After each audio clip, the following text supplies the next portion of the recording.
मुख्यमंत्री एकनाथ शिंदे यांनी मराठा समाजाला दिलेल्या आश्वासनानंतर ठाकरेंच्या आमदारांचं काय मत आहे हे जाणून घेऊ। अजय चौधरी जी आहे आपल्यासोबत। चौधरी साहेब, ज्या पद्धतीनं मुख्यमंत्री एकनाथ शिंदे यांनी उत्तर दिलं त्यावर तुम्ही समाधानी आहात का? त्यांनी सांगितलं की विशेष अधिवेशन बोलू, हे तुम्हाला मान्य आहे का?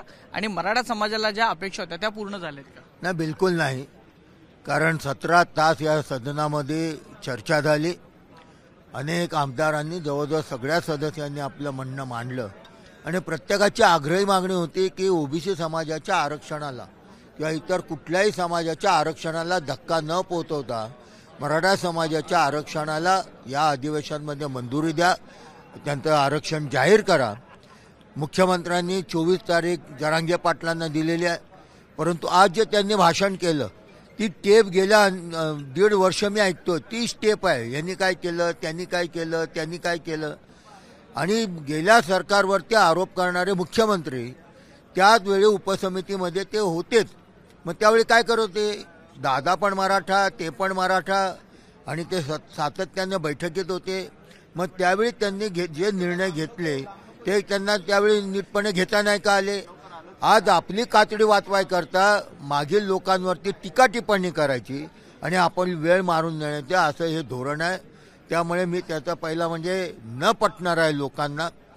त्यांनी जे आज सांगितलं की फेब्रुवारी महिन्यामध्ये विशेष अधिवेशन बोलवू आणि टिकणार आरक्षण देऊ, मग इतके दिवस जे जरांगे पाटलांना आश्वासन देत आहेत, मराठा समाजाला आश्वासन देत आहेत, छत्रपतींची शपथ घेत आहेत, त्या सगळ्याचं काय झालं?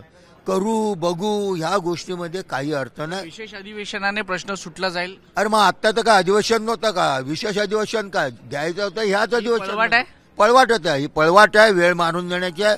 कारण आपल्याला माहिती आहे, असं बोललं जाते की राम जन्मभूमीचं, राम मंदिराचं एकदा लोकार्पण झालं का फेब्रुवारी महिन्यामध्ये आचारसंहिता लागण्याची शक्यता आहे।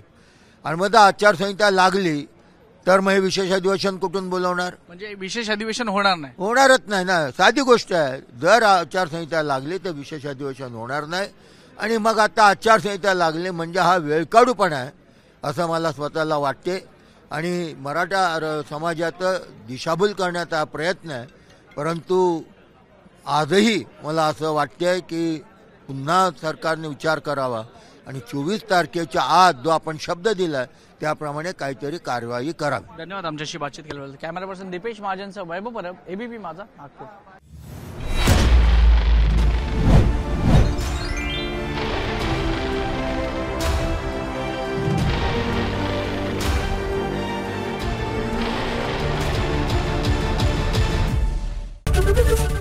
एबीपी माझा, उघडा डोळे बघा नीट।